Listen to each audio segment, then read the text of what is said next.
শিলিগুড়ি নিবাসী শ্রী মাখনলাল সরকার সবরই প্রতীক্ষার মতো দীর্ঘ প্রতীক্ষা।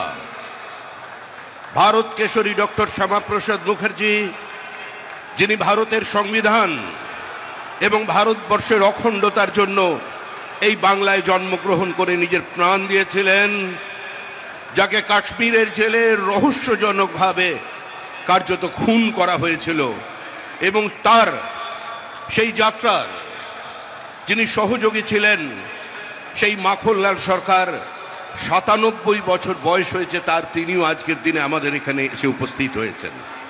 শ্রী মাখনলাল সরকার তারপরে দিল্লিতে একটি দেশাত্মবোধক গান গাওয়ার জন্য দিল্লি পুলিশ তাকে গ্রেপ্তার করে। কংগ্রেসের সরকার নিয়ে যাওয়া হয় বিচারালয়ে। বিচারপতি বলেন তার উকিলের পরামর্শে যে ক্ষমা চান, আপনার মুক্তি দেব।